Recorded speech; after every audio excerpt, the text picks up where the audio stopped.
Hello. सच्चाई भाई। सत्ताई बहन जी, सत्ताई। जय बंदी छोड़ की। जय हो बंदी छोड़ की। भगत जी थोड़ा हा मतलब समाधान सा करियो मेरा। मान ले के सुबह नित्य कर रही थी जी। जो वह उस दिन बताऊं थी ना, मान ले तो तर लग रही थी। मखा मान ले के मैं यूं नहीं बताऊं थी, मखा न्यू तो वो आडे पा दिखे, वो बेबे जी से दिखे, बेबे की वो पानी कर रहे थे।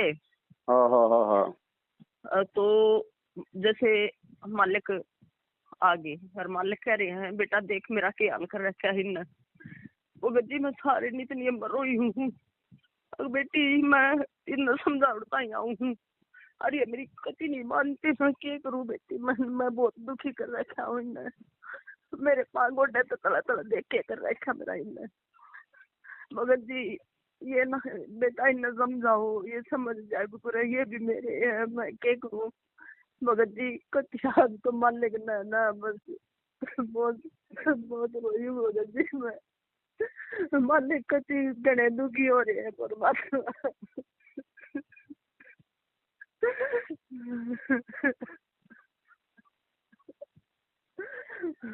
बेटा क्या करूँ मैं इन्हें छोड़ दूँ, जब मर गया ना छोड़ दूँ। आए बार में आए उसमें युग माऊँ और मेरी ये लाए गए आए बार ये कर रहे हैं। और मैं कितनी बार भी आया हूँ नहीं यो कर रहा मेरे साथ बेटा।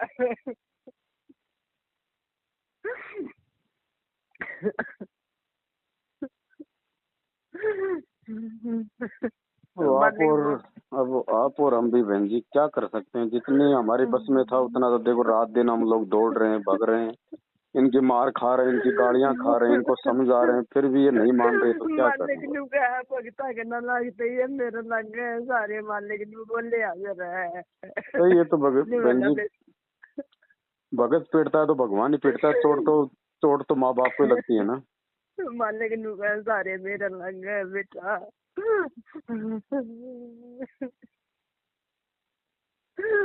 बेटा भगता के लगे सारे मेरे लगे, पहले मन चोट खाड़ी पड़ा है, अच्छा भगता तो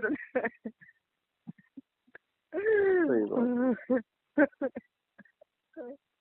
देखो बहन, क्या पता परमात्मा ही दया करें, अब क्या करें, हम इससे ज्यादा हम भी क्या कर सकते हैं। मैं कहूँ भी मानने का हम क्या करा, मानने का ना बेटा करना तो मना पड़ेगा।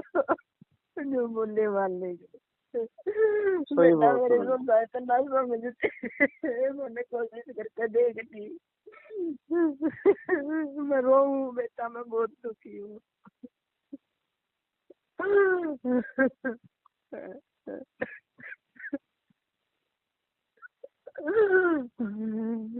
देखो बहन, आप और हमारी तो कोशिश है बहन जी, अपन तो लगे हुए हैं दिन रात समझाने में कि भाई तुम भी हमारे भाई हो, हम तुम्हारे कोई दुश्मन थोड़ी हैं, ना तुम हमारे दुश्मन हो। ये काल प्रेरणा है, थोड़ा सा मालिक से समय यातना करो, सद्बुद्धि मांगो, परमात्मा दया बख्शे। क्या कर सकते हैं, लेकिन ये अब माया का प्रभाव भी इतना जबरदस्त है ना बहन जी।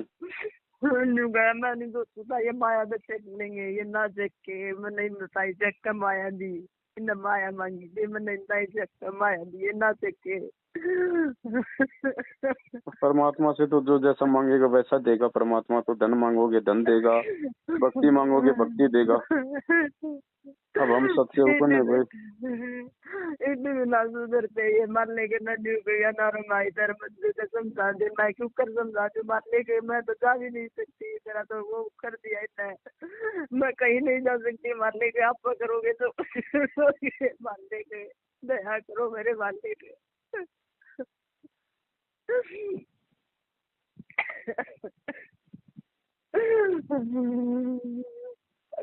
मैं मजबूरी में हो रही है, वह मजबूर है, कैटरिंग कर रही है मैं।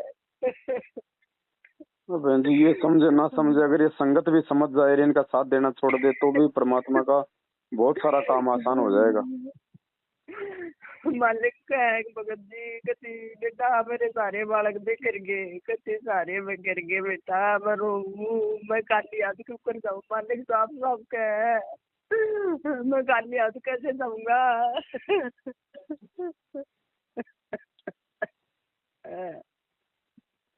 सही बात है। मालिक आध पौन घंटा नहीं रहे परमात्मा, मैंने रोना बंदी छोड़ पर मालिक।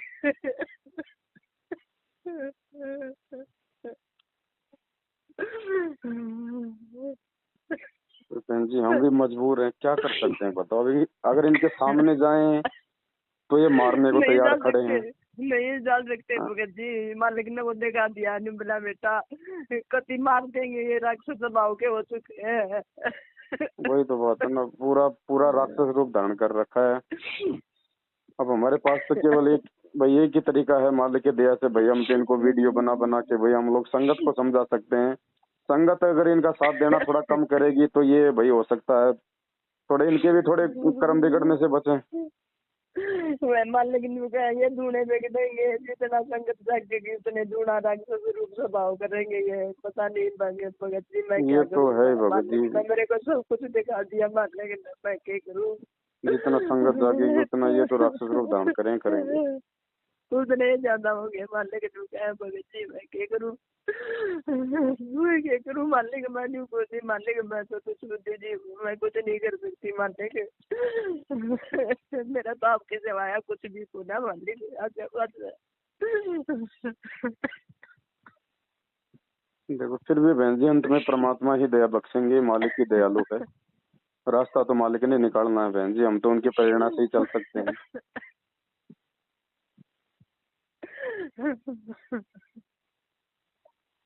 सही बात, दुखी तो बहुत कर लिया परमात्मा को। बहुत ज्यादा दुखी हो रहे हैं भगत जी कहती, बहुत ज्यादा। आजकल हर भगत को परमात्मा यही कहते हैं बहन जी कि बेटा मैं बहुत दुखी हूँ, बहुत परेशान हूँ मैं।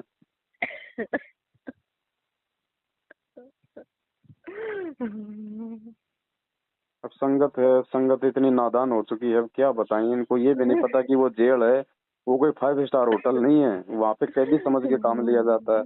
भगवान नहीं समझा जा रहा वहाँ गुरु जी को। वहाँ नहीं मालिक, मालिक के साथ बहुत बुरा बर्ताव हो रहा है भगत जी। जेल है बहन जी। अब वो दीपू भगत जी ने बताया ना भाई, गुरु जी को गैंगस्टरों के साथ में रखा जाता है। बताओ छोटे मोटे जो अपराधी होते हैं वो भी थप्पड़ मार देते हैं गुरु जी को। अब यो भगवान है, बताओ यो किसकी तरफ उल्टा हाथ करे।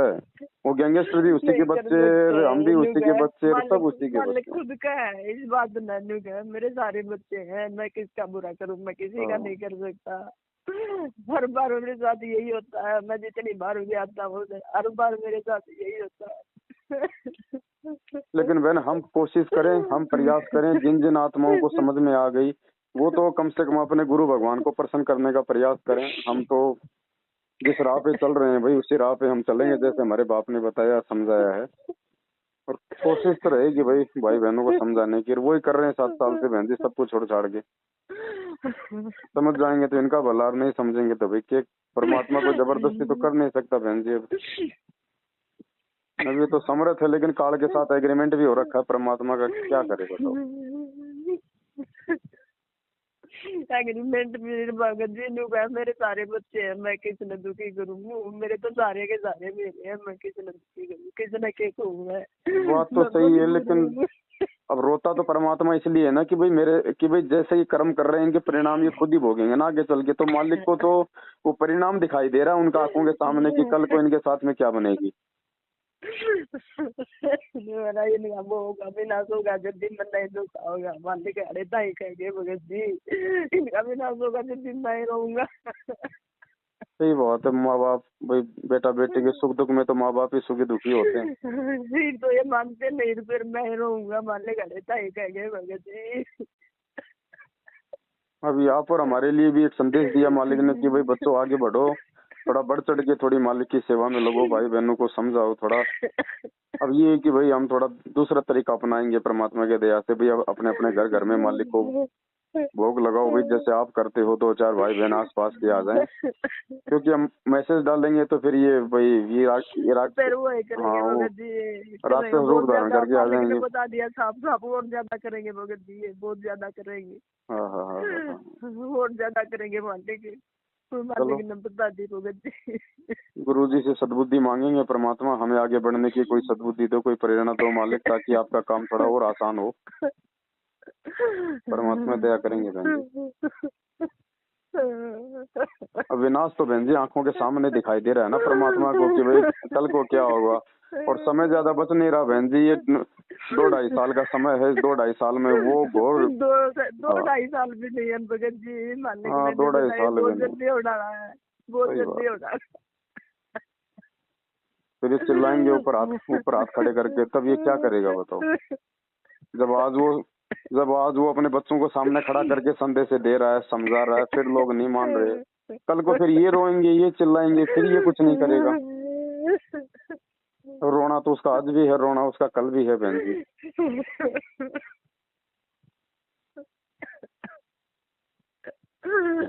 कोई नहीं बहन जी, क्या कर सकें अब। बहुत देर ताई रहे भगत जी, इतनी में मालिक।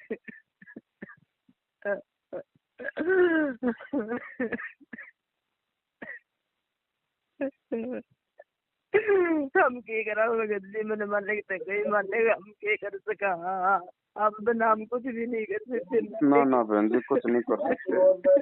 हम गुरु जी से प्रार्थना करेंगे सारे भाई बहन की, परमात्मा वो भी आपके बालक के मालिक दो थोड़ी सद्बुद्धि उनको। मालिक ने दिक्कत ना मानना बेटा है, राक्षस स्वभाव धारण कर चुकी है। माने तो कहाँ बहन जी, 22 साल परमात्मा आश्रम में रह के समझा गया, जब नहीं मानी तो आज क्या मानेंगे वो।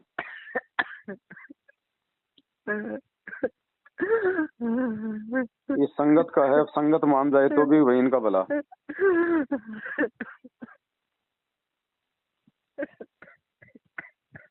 कोई बात नहीं बहन जी, अब क्या कर सकते हैं, हम सब परमात्मा ही करेंगे करने को तो। बाकी हम तो करना तो नहीं ना भगत जी, पर चलो हम सोच समझ के चल रहे हैं, वो भी एक बहुत बड़ी मेहरबानी उस परमात्मा की। कम से कम परमात्मा भाई जो सही राह पे चल रहे हैं उनको देख के परमात्मा खुश हो लेंगे। मालिक ने अपने पास दिखा कर मेरी बेटी के पास दिखाई तो मिला, देख बेटा मेरे भी से कर रखे है, मैं क्या करूं, देख बेटा मेरे भी से कर रखे है, मैं क्या करूं। सही बात है।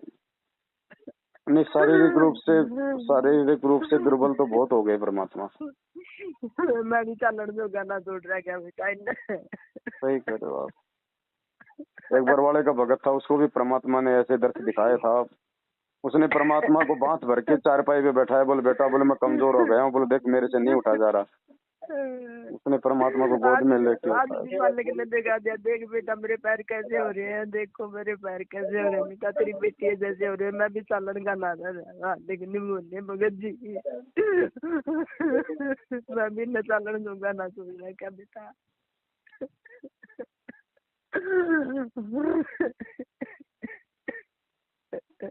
देखो बहन, कोशिश तो कर ही रहे हैं भाई बहनों को समझाने का। अगर समय रहते समझ जाएंगे, साथ संगति से जुड़ जाएंगे तो इनका भला, नहीं तो भाई वो तो अंत तो बुरा है ही है बहन। अब आज लोगों को मजाक लग रहा है हमारी बातें, हमारे संदेश, ये साथ संगतियां, कल को फिर समय नहीं रहेगा इनके पास फिर।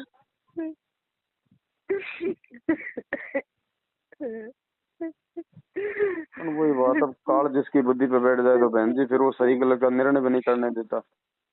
नहीं कर सकते भगत जी, कुछ नहीं सोचते, लेकिन मैंने इतना धन दिया है, सब कुछ दिया है तो, और फिर भी सुधरने के बजाय उल्टे झगड़ रहे हैं।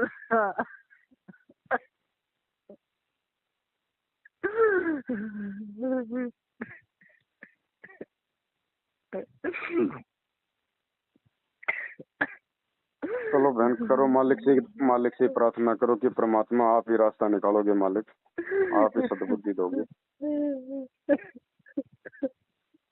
और जीव कितना प्रयास कर सकता है बहन जी, हमारी भी एक औकात है, एक लिमिट है। करना धरना तो परमात्मा नहीं, करना तो मालिक नहीं है। बाकी भाई ये है कि भाई हम परमात्मा का वचन नहीं तोड़ेंगे हर स्थिति में, चाहिए हमारे को लठ मारो, चाहे गाड़ी निकालो, चाहिए पुलिस प्रशासन का सहारा लो, चाहिए किसी का सहारा लो, हमने परमात्मा का वचन नहीं तोड़ना, हमने इनको उल्टा जवाब नहीं देना बिल्कुल भी।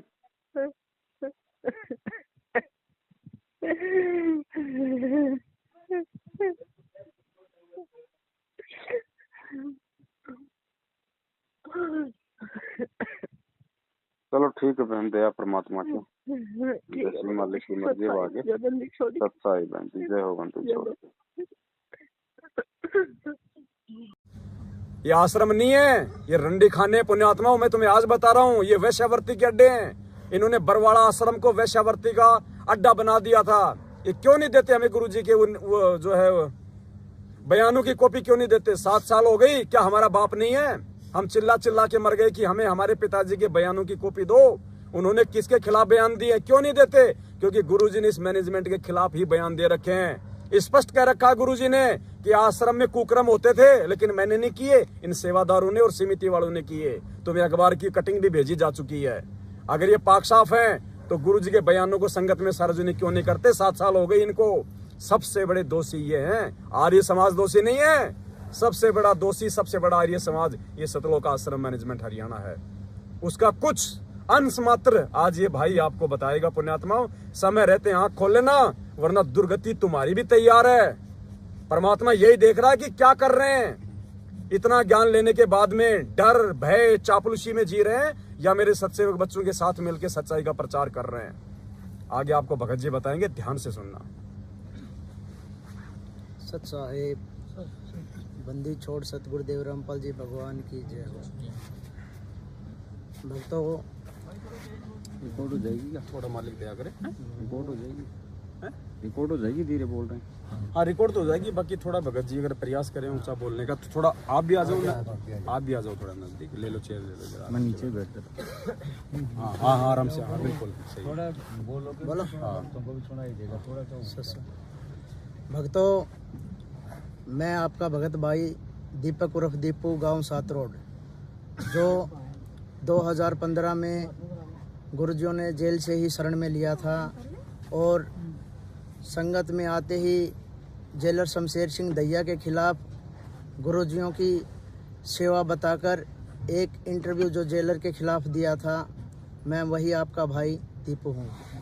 भक्तों, मैं अभी बरवाला आश्रम से प्रेजेंट सेवादार था, इसमें भिवानी आश्रम में प्रेजेंट सेवादार था। और भक्तों, अभी मेरी 5 या 6 महीने से 9 एंट्री और कुछ ठग्गा बग्गी के इन्होंने पीले पेज निकाले हैं, जो सरासर गलत हैं। मैंने कभी भी किसी भगत भाई से या किसी जगत वाले से 10 रुपये भी झूठ बोल के अगर लिए हैं तो मैं उस बात का गुनहगार हूँ। और भक्तों, परमात्मा भी कहते हैं मदद तो जगत वालों की भी की जाती है, लेकिन मदद करना क्या कोई ठग्गा बग्गी में आता है? या मेरे खिलाफ कोई किसी भगत भाई ने कोई FIR की है या किसी जगत वाले ने की है, जो इन्होंने मेरे ऊपर इतना बड़े आरोप लगाए हैं? आरोपी ये खुद है। मैं इनकी आश्रमों की अंदर की सारी सच्चाइयाँ जान रहा था। कुछ भक्तों ने मेरे को बताया था, दीपू ऐसे ऐसे आश्रम के अंदर होता है। इनका जेल में भी मैंने व्यवहार देखा था। आश्रमों के अंदर मैंने देखा एक से बढ़कर एक झूठे अंदर है। बड़े से बड़े जो जिम्मेवार भगत हैं वो नाम नंबर 1 तो धर्मपाल, जो महेंद्र भगोड़ेकर चौधरी है, जो समधी है, वो 1 नंबर का घटिया और झूठा व्यक्ति है, जो अपनी जाति और पद का जो भक्तों के ऊपर दबाव बनाता है और गाली गलौज करता है। और उसके साथ वाले भगत जो भक्तों को परेशान करते हैं, गरीब तबके के भक्तों को परेशान किया जाता है। पैसे वाले वहाँ ठीक ठाक रह जाते हैं, अच्छी जगह बैठाते हैं। वहाँ भी भेदभाव मिला है। जैसे डेरा सच्चा सौदा में भेदभाव किया जाता है, वैसे ही भिवानी आश्रम में ये सतलोक आश्रम मैनेजमेंट ये भी करती है। भक्तों, जागो और सच्चाई से जुड़ो। परमात्मा की दया से मेरे ऊपर भी दया की है गुरुजियों ने। और भक्तों, इन्होंने जो बलवान मास्टर जी है, बालक गांव से है भगत, उन्होंने मेरे को बोला, दीपू आश्रम के अंदर चौधरी मत बन। दीपू, तेरे अभी पिंडिया पर लठ भी नहीं लागे हैं, तेरे लठ भी लागे जाएंगे। तू भगत भी कच्चा है और तू जेल वाला दीपू है, ये भी अपनी मैं करना छोड़ दे। क्या भक्तों, एक भगत भाई किसी भगत को कच्चा या पक्का बता सकता है? ये तो भगवान ही बता सकता है। लेकिन इन लोगों ने भक्तों मेरे साथ बहुत ज़्यादा जाति और अन्याय की है। मेरी भगतमती भी वहाँ भिवानी आश्रम में आई थी उसके साथ भी इन्होंने गलत तरीके से बोलचाल करनी शुरू कर दी थी, जिसका मैंने विरोध किया था। माँ भगत जी, मैं दूध का जला हुआ हूँ और लस्सी को भी फूंक फूंक के पीता हूँ, आप मेरे बच्चों से दूर रहना। मैंने इनको बहुत कहा भगत जी, लेकिन भक्तों मैं इनकी ये सच्चाइयाँ जानता था, बहुत सारी सच्चाइयाँ जानता था, लेकिन मैंने यही सोचा कि मैं अब ये बताऊँ तो बताऊँ किसको। जब गुरुजियों का एक पीला पर्चा आया था, अब मंजू मेरी शरीर की बेटी है और मंजू मेरी वकील भी है, अगर किसी भगत को कोई शंका है या कुछ बात करनी है तो आप मंजू से कर सकते हैं। मैंने मेरी बहन मंजू से कुछ फ़ोन पे बातें की है, जिसकी मेरे पास ऑडियो भी है, लेकिन मेरी बहन मंजू ने पहले मेरे को आश्वासन दिया झूठा। वो बोल रही थी कि भाई दीपू, जो भी बात है वो मेरे को सच सच बता, मैं आपकी प्रार्थना गुरुदेव के पास भेजूंगी। उसने मेरे को कहा था मैं आपके साथ गर्दन उतरवाने के लिए तैयार हूँ, बीच मैदान में आऊँगी, मेरे भाई तू है, जो भी सच्ची बात मेरे को बता। मैंने जो भी सच्ची बात थी मैंने मेरी मंजू दीदी को बताई, लेकिन मंजू दीदी मेरे को इन मैनेजमेंट वालों के, इन सांपों के बीच में अकेला छोड़कर और मेरा फ़ोन भी उठाना उसने बंद कर दिया, जिससे ये लोग चिढ़ गए हैं। चिढ़ने के बाद में इन लोगों ने मेरी मर्डर की प्लानिंग भी बना दी है। और भक्तों, हर प्रकार से भिवानी आश्रम के अंदर भक्तों को बिगाड़ा जाता है। जैसे परमात्मा ने मेरे को जेल से बढ़िया भगत, मैंने ज्ञान आधार पर भक्ति स्वीकार की थी और गुरुजियों ने बढ़िया ज्ञान देकर मेरे को भगत बनाया था, लेकिन बाहर आते ही संगत में इन मैनेजमेंट वालों ने मेरा कितना मिसयूज किया। मेरे को गुंडों की तरह यूज किया, मेरे को लठ मारने के लिए भेजते थे, मेरे को पवन का भी टारगेट दिया था। जयपुर में एक साथ संगति थी और इनके मर्डर के लिए भी इन्होंने बोला था। इनको पता था दीपू गुर्जियों पे ब्लाइंड फेथ है और ये एक ऐसा संकी सा बच्चा है जो किसी भी टारगेट को लेता है तो सीधा चलता है, इसको पीछे का नहीं पता। और हालांकि मैं उस घटना को अंजाम भी दे देता। और भी भक्तों, कई सारे ऐसे वाक़े हैं जहाँ पर इन्होंने मैं लड़ाई झगड़ों में गुंडों की तरह मिसयूज किया हूँ, लेकिन मेरे गुरुदेव ने अब मेरी आंखें खोल दी है। अब मेरी नो एंट्री होने के बाद में मैंने प्रार्थना 3 या 4 बार इनके माध्यम से गुरुजियों के पास भेजी है, जो कि ये मेरी प्रार्थना वहाँ नहीं भेजना चाहते गुरुजियों के पास। तो अभी बसंत भगत जियों से मैंने प्रार्थना लगवाई थी, तो बसंत भगत जियों ने ये बोला है, भाई अभी गुरुजी दीपू आपसे गुरुजी आपके बारे में पूछ रहे थे, दीपू को अभी आश्रम के अंदर सेवा नहीं देनी है। तो मैं कहा ठीक है भगत जी, जैसी परमात्मा की रजा। लेकिन भक्तों, जो ये मेरी नो एंट्री हुई है, मैंने आश्रम के जो मेन जिम्मेदार सेवादार थे उनका आचरण देख के भक्तों, मैंने मेरे गुरुजियों से प्रार्थना लगाई थी मंजू के माध्यम से। मैंने गुरुजियों से बोला था, गुरुजी कुछ आश्रम के जिम्मेवार भगत जो मैनेजमेंट के मुख्य सेवादार हैं, जो अपनी जिम्मेवारी से और अपने ईमानदारी भाव से कोई भी सेवा नहीं करते, ये सब गलत करते हैं। आपका कोई भी आदेश आता है तो संगत में तरोड़ मरोड़ कर ये पेश करते हैं। मैंने अपने गुरुजियों से अपने आश्रम की मुख्य सेवा के लिए प्रार्थना भेजी थी। गुरुजी, मैंने कुछ भक्तों से सुना था, भक्तों से ये सुना था कि भाई बरवाड़ा आश्रम में किसी भक्त ने गुरुजियों से प्रार्थना लगाई थी। प्रार्थना लगाने से वो भगत ने गुरुजियों को बोला था, गुरुजी आप आश्रम के ये जो पुराने भगत है, जो मैनेजमेंट वाले हैं, ये जिम्मेदारी और ईमानदारी से सेवा नहीं करते। तो गुरुजियों ने उस भगत को बोला था, बेटा ये सेवा आप संभालो, इनको मैं घर भेज दूंगा। लेकिन उस भगत ने कोई बहानाबाजी करके वो बात गुरुजियों की अस्वीकार कर दी, जिससे गुरुजी बोले ईमानदार यहाँ आएंगे नहीं और निकम्मों से मैं अपना काम लूँ ना लूँ, पर मेरा काम कैसे चलेगा। लेकिन भक्तों, इसी प्रार्थना को आगे लेते हुए मैंने मेरे गुरुजी से प्रार्थना लगाई थी, गुरुजी मैं आपका एक ईमानदार और सच्चा भगत हूँ, आप जिस तरीके से भी दास से सेवा करवाएंगे, सेवा तो परमात्मा सारी की सारी आप ही करते हो, सारी सेवा आप ही तैयार करते हो। लेकिन ये लोग तो और जो हैं, ये मैनेजमेंट वाले हैं, जो आपके रिश्तेदार बताते हैं, ये अपनी चौधर करते हैं। लेकिन हे परमात्मा, चौधर करते हुए ये हमारे भगत भाइयों को बहुत ज़्यादा परेशान कर रहे हैं। लेकिन गुरुजी, हमने तो आपसे प्रार्थना लगवाई थी कि मंजू के माध्यम से, मंजू ने मेरी पहले सारी बात ले ली थी, माँ दीदी ऐसे ऐसे यहाँ गफलत करते हैं, ऐसे ऐसे ये बहनों के टॉर्चर करते हैं, ऐसे ऐसे ये और भगत भाइयों को परेशान करते हैं। एक भगत भाई को, कोई गरीब है, अगर उसको कुछ पैसों की गुरुजियों से मदद मिलती है तो उसकी प्रार्थना करते नहीं, और जिसका ठीक ठाक जुगाड़ है, जो ज़मीन से भी किले वाला है, उसको वहाँ से गुरुजियों से बेनिफिट मिल जाता है। लेकिन भक्तों, अब मैं सात संगति से जुड़ गया हूँ। सात संगति से जुड़ने वाले मेरे को परमात्मा ही है। मैं बड़ा विचलित था। मैंने गुरुजियों से प्रार्थना करी थी, गुरुजी मैं दो मोड़ों पे आके खड़ा हो गया हूँ। एक तरफ तो बरवाड़ा आश्रम, ये सतलोक आश्रम की जो मैनेजमेंट की टीम है, एक तो ये है जो छक्कर भक्तों को दुखी करती है, जिनमें से इनका शिकार मैं भी हुआ हूँ।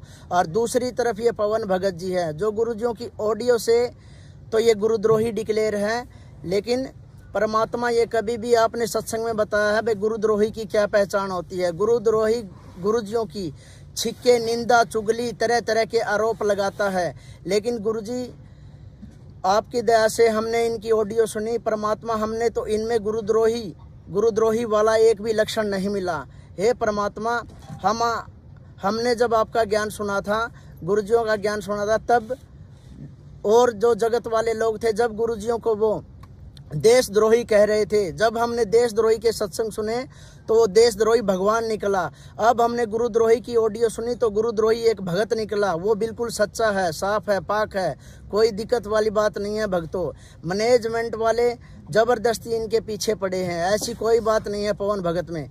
और पवन भगत ने तो उनकी ऑडियो निकाल रखी है, मैनेजमेंट वाले तो मेरे भी पीछे पड़े हैं भाई इनका मर्डर करवा दें, हैं, क्योंकि मैं इनकी सच्चाई जानता हूँ। आज तक जिन भी भक्तों ने इनकी सच्चाई जानी है, उन्हीं भक्तों के इन्होंने पीले पर्चे निकाले हैं और लठ भी मार देते हैं, ये पीछे पड़ लेते हैं, उसका हर तरह से जीना हराम कर देते हैं।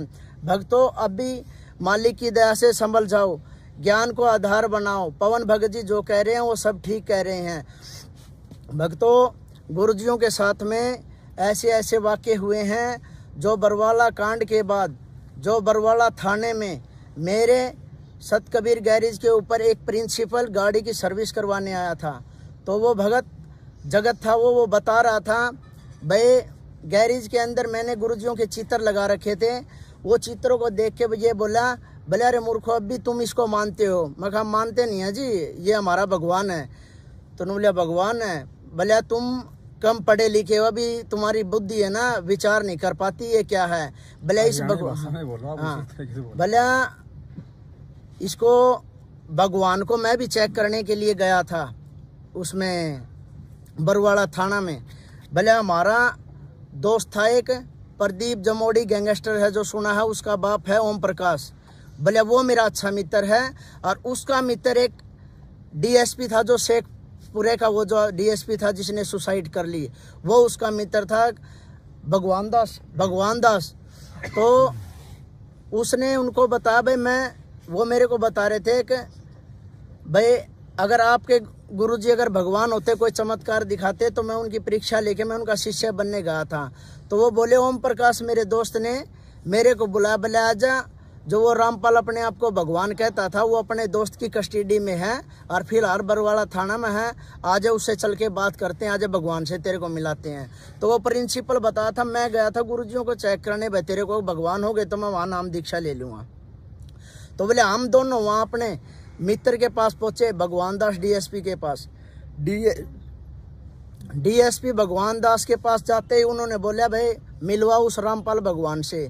तो डीएसपी भगवान दास उनको वहाँ लोकत में ले गए गुरुजियों के पास में, और जाकर गुरुजी से बोले भाई ये रामपाल पूछ लो भगवान है कि नहीं है।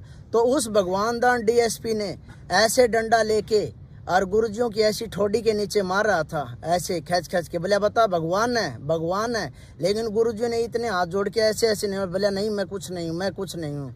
ऐसे अत्याचार हुए। फिर मेरे को भी थोड़ी सी चिड़सी हुई भाई, मेरे गुरुजियों के साथ में इनने अत्याचार ऐसे किए भाई, ऐसे गुरुजियों को मारा।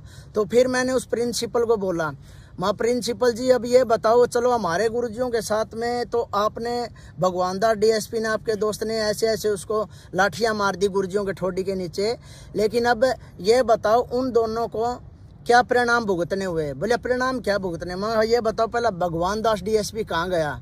तो वो प्रिंसिपल बोला उसने उसकी डेथ होगी। मैं ये बता डेथ कैसे हुई है? वो बोले डेथ तो उन्होंने अपनी सुसाइड कर ली भाई, गोली मार ली थी। कोई फाग वाला दिन गांव में कांड हो गया था और जिस तरह उन्होंने 1-2 मर्डर और कर दिए थे गांव में। उसके बाद में वो हड़बड़ाया गया था, उसने अपने आप का रिवॉल्वर से गोली मार ली, सुसाइड कर ली। मगर अब दूसरे नंबर पे ओम प्रकाश का बता क्या असर हुआ। भले ओम प्रकाश तो जीवित है, मैं कहा जीवित नहीं, उसका फैमिली में क्या हुआ। भले ओम प्रकाश का जो लड़का प्रदीप जमौड़ी गैंगस्टर था, भले उसका एक प्रदीप काला ही गैंग का ही बंदा था, उसने उस प्रदीप जमावड़ी को, उसके लड़के को भी मार दिया और साथ में ही उसकी माँ को मार दिया। मगर देखो उसका भी घर उजड़ गया। मगर प्रिंसिपल जी अब नंबर आपका है भाई, आप भी गुरुजी परीक्षा लेने गए थे, दोनों को तो ये सबक मिल गया है। अगर आप अच्छी चाहते हो तो ज्ञान आधार पे गुरुजियों से समय याचना कर लो। अब तीसरा नंबर आप कहा, आपके साथ देखो अब क्या बनेगी। तो भक्तों और भी बहुत सारे ऐसे वाक्य हैं। एक गैंगस्टर है रोहतक का राजेश सरकारी। जब मैंने गुरुजियों से नाम दीक्षा ली तो उस गैंगस्टर ने मेरे ही 10,000 रुपये की मदद की थी, जो मैं जेल से बाहर आया था छुट्टी भरवा के। तो उस गैंगस्टर ने बोला नुले दीपू हमारे रोहतक एरिया का है तेरा गुरुजी, यार बोले तने कौन गुरु बनाया है। बोले इस तेरा गुरु का तो बोले अपना एक गैंगस्टरों में और उनका बच्ची था सर्कल का ही, बोले अपने बच्ची ने थप्पड़ मार दिया गुरुजियों का। रोहतक पेशी पर जावा थे उसमें जो गाड़ी में जाते हैं। तो मैं मखा भगत जी मखा मेरे भाई राजेश कोई बात को नहीं, गुरुजियाँ का थप्पड़ माँ साधु संत्या का चप्पल डले थप्पड़ लात घुसे ये गाल ये बांडा, अगर मैं कोई दिक्कत वाली बात को नहीं। अगर मखा गुरुजियाँ का आदेश ये आ जाए भाई इस लड़के ने, इस गैंगस्टर ने मेरे को थप्पड़ मारा है, तो मैं मखा ये जो भगत है ना ये अपने परमात्मा के लिए कुछ भी कर सके है, जिसमें से मैं भी हूँ, कुछ भी कर सकूँ हूँ। लेकिन हम मर्यादा बंदे हैं भाई, कोई दिक्कत को नहीं, हमने कुछ नहीं कहा। मगर अगर इसके बच्ची के जो इमात वाले हैं इमातियों को भी देख लेंगे फिर तो, अगर गुरुजी आदेश देते। लेकिन गुरुजी ऐसा आदेश देते नहीं भाई किसी को लठ मारो थप्पड़ मारो गाली गलोच कुछ भी दो। लेकिन पता नहीं भक्तों ये कहाँ से ये लठबाज, ये गुंडे, ये बदमाश, ये बलात्कारी ये कहाँ से पैदा हो गए। जो गुरुजियों के मर्यादा में रहते हैं इनकी नज़र में वो तो भगत है ही नहीं। जो बलात्कार कर देता है वो भी भगत, डकैती मार देता है वो भी भगत, लठ मारता है वो भी भगत, बरवाड़ा कांड में बम फेंकने वाले भी भगत, 20-20 रुपए के काले कपड़े बांध के सर में वहाँ बरवाड़ा कांड में जो अत्याचार कर रहे थे वो भी भगत, सारे ही भगत हैं। लेकिन जो मर्यादा में रहते हैं गुरुजियों के वो भगत क्यों नहीं है। गुरुजियों ने बोला भाई ज्ञान को आधार बनाओ हैं। संगत के अंदर स्वांगी भी बहुत है, बहुत ज़्यादा स्वांग करने वाले मिलेंगे आपको। हंस और बुगले की पहचान भी बताई है गुरुजी, दोनों एक जैसे होते हैं लेकिन हंस कौन सा होता है बुगला कैसा होता है, सब कुछ बताया गुरुजियों ने। भक्तों आपकी आंखें कब खुलेगी। हर प्रकार से गुरुजियों ने ज्ञान दिया हमें भाई, आप इनको देखो, ध्यान से देखो, ज्ञान आधार से देखो, इनका आचरण देखो, बोलने चलने का व्यवहार देखो। अभी देखो भक्तों संगत में कितने मैटर जो उजागर हो रहे हैं, चोरी के हो रहे हैं, जारी के हो रहे हैं, बलात्कारी के हो रहे हैं, हर तरह के मैटर हो रहे हैं। कभी ये पीले पर्चे निकाल रहे हैं, ये सभी के सभी फर्जी निकल रहे हैं। किसी का पर्चा किसी तरह से निकाल देते हैं, किसी का किसी तरह से निकाल देते हैं, अपनी मनमानी चलाते हैं।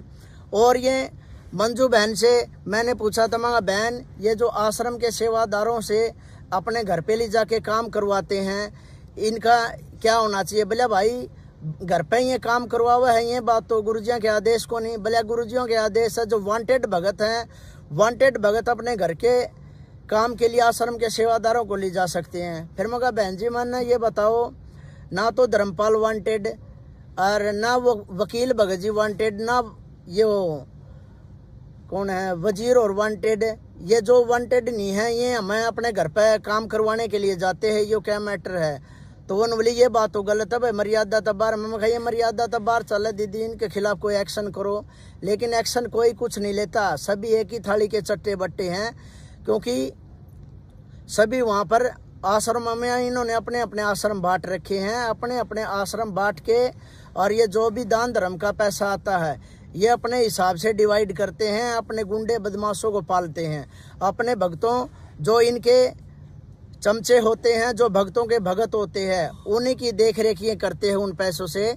और हर तरह से ये मान ले जो भगत मर्यादा में रहता है उसको बिल्कुल टॉर्चर करते हैं। जेल सेवादार जो भगत बोले जाते हैं, कुछ भगत भाई वहीं आश्रम में हैं जिन्होंने मेरे को भी बताया था दीपू आश्रम में ऐसे ऐसे अत्याचार हो रहे हैं। उन्होंने भी मेरे को अपनी सारी की सारी जो कमज़ोर बातें थी आश्रम के अंदर की, क्या क्या घटियापन करते थे, क्या क्या नहीं करते थे, उन्होंने सारी बताई। तो उन्होंने मेरे को बोला फिर मैं स्टैंड लूँगा तो क्या होगा। उन्होंने बताया था अगर आप स्टैंड लोगे तो आपके पीछे कोई नहीं खड़ा होगा, सिर्फ गुरुजी आपके साथ होंगे, क्योंकि ये डंडे भी मारेंगे, नो एंट्री भी करेंगे, आपको गुरुद्रोही भी बनाएंगे, आपको हर तरह से परेशान करेंगे। मामा कोई नहीं, अगर मेरे भगत भाइयों को फ़ायदा होता है तो मैं ये कुर्बानी देने के लिए तैयार हूँ। तो फिर मैंने जो प्रार्थना लगाई थी उसका परिणाम यह निकला था। प्रार्थना पहले तो मेरी ये थी, मैंने अपने गुरुजी देव से अपने मिशन की सबसे मुख्य सेवा मांगी थी, जो वो महेंद्र भगोड़े के पास जो सेवा है वो सेवा दास ने गुरुजियों से मांगी थी, जो प्रार्थना में लिखी थी। भाई मेरे को आश्रम की मुख्य सेवा चाहिए, यहाँ के मुख्य सेवादार जिम्मेदार ईमानदारी से सेवा नहीं करते और ये बहुत ज़्यादा गफलत करते हैं। तो इसी के दौरान महेंद्र भगोड़े ने मेरे साथ चालबाजी और ये षड्यंत्र किया। प्रार्थना गुरुजियों के पास गई नहीं, उससे पहले बसंत भगत जियों का फ़ोन आया राजेश भंडारी के पास। राजेश भंडारी ने मेरे से बात करवाई, दीपू फ़ोन आया हिसार से किसी भगत का बात कर ले। मैंने बात की तो वो बसंत बोल रहा था। बसंत बोला दीपू तूने गुरुजियों से क्या प्रार्थना लगाई है, आपको एक बार बताऊं। मगर प्रार्थना का लेखक ही मैं हूं, तो आप क्या बताओगे, आप मेरी प्रार्थना गुरुजियों के पास भेजोगे या नहीं भेजोगे। तो उसने कहा प्रार्थना तो आपकी भेज देंगे, लेकिन मैं आपको दीपू पहले ही सूचित कर रहा हूँ, जो सेवा आपको आश्रम में मिली है ना, आप उस सेवा से भी चले जाओगे। भक्तों ये बताओ गुरुजियों के पास गई नहीं है मेरी प्रार्थना। बसंत भगत जी ऐसे कैसे बोल सकते हैं, अकबर तेरे को जो सेवा मिली है उससे भी जाते रहोगे। लेकिन भक्तों ये सारा का सारा इन्हीं का मैटर है। ये जब चाहे जिसकी यस या नो, ये इनको जो भी कुछ करना है इनके हाथ में है। गुरुजी ऐसे ये कुछ आदेश नहीं लेते, गुरुजियों के ऊपर तो ये खुद दबाव बना लेते हैं। गुरुजियों से तो अगर गुरुजी को इनको आदेश भी देते हैं तो ये तरोड़ मरोड़ करके अपना आदेश चलाते हैं, गुरुजियों का आदेश आगे नहीं चलाते। जैसे किसी भगत ने बताई थी, एक विकास है सिंहपुरिया भगत, जेल में था साथ, जो इन भक्तों में से मेरे को सबसे ठीक लगता था, जो एक कोई भी बात होती थी तो वो साफ साफ बताता था, एक भगत को गुरुजियों के पाले में छोड़ता था। तो वो कहते थे बोले दीपू जैसे ये संगत में तरोड़ मरोड़ के जो गुरुजियों का आदेश पेश करते हैं, तो वो भगत बता रहा था अगर गुरुजियों ने किसी भगत को आदेश दिया है अक बेटा आलू खा लो, तो भगत का कर्तव्य क्या बनता है, भगत की हिम्मत होनी चाहिए, गुरुजियों का आदेश है आलू कच्चा ही खा जाएं। लेकिन ये क्या करते हैं, गुरुजी आलू से बाई होती है, क्या हम भिंडी खा सकते हैं, तो गुरुजियों को मजबूरन कहना पड़ता है खा लो भाई अपनी चला लो हैं। तो ये ऐसे ही करते हैं, गुरुजियों का कोई भी आदेश आता है तो ये सिचुएशन के नाम पे उस आदेश को तरोड़ मरोड़ के पेश करते हैं संगत में, जिससे संगत भ्रम में फैल जाती है। संगत में मेरे को इन्होंने जेल के अंदर बताया था, बरवाड़ा आश्रम के अंदर ये मर्यादाएं थी, गुरुजियों का ऐसा आदेश था, ऐसे आदेश थे, वहाँ कोई माता या जैसे बहनें या भाइयों के साथ में 5 मिनट से ज़्यादा नहीं बात कर सकती, और कुछ देर तक ही मान ले 5-10 मिनट के आसपास ही मान ले नज़दीक खड़े रहते हैं। लेकिन भिवानी आश्रम में मैंने सब उल्टा देखा, वहाँ 2-2 घंटे तक भगत और या उनकी भगतमती या कोई अन्य बहनें 2-2 घंटे के इर्द गिर्द वहाँ इकट्ठे बैठे रहते थे। मैं देखता था मम्मा का वो जो ये बता रहे थे बरवाड़ा आश्रम में जो नियम है वो तो यहाँ नहीं है। हर प्रकार से वहाँ नियमों की तार-तारी धज्जियाँ उड़ा रखी है। चाय ये पहले बताते थे पहले ऐसे चाय बनती है, एक में फीकी डलती है एक में मीठी डलती है। वहाँ भिवानी आश्रम में क्या था भक्तों, सारे के सारे अपना अपना ऑर्डर चलाते थे, जिसमें से मैं भी अपना ऑर्डर चलाता था। भाई 4 मीठी बना दे, फीकी बना दे, अदरक तेज की बना दे, सौंफ सोडा डाल दे, सब के अलग अलग वो थे। लेकिन उनको कोई ऐसे कहने वाला नहीं था भाई ये ऑर्डर क्यों मार रहे हैं, भला चलने दो जैसे चल रहा है। वहाँ हर प्रकार से भक्तों की मर्यादाओं को खंडित करवाया जाता है। कोई भी भगत भाई हो, बाहर का कोई भी मैटर हो जाता है, युवा भक्तों को एसी एक्ट वालों को ये यूज करते हैं, भला जाओ तुम झगड़ा करो। झगड़ा होते हैं तो ये मैन भगत आगे नहीं जाते, हम गरीब तबकों के भक्तों को आगे कर देते हैं।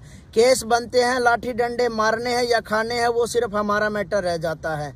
फिर मेरे को तो किसी मेरे भगत भाई ने बताया था, मेरे कुछ भगत भाई जो गुड़गांव से थे वो जेल के आगे गुरुजियों की एक वाणी के हिसाब से मान ले वो वहाँ अटके थे।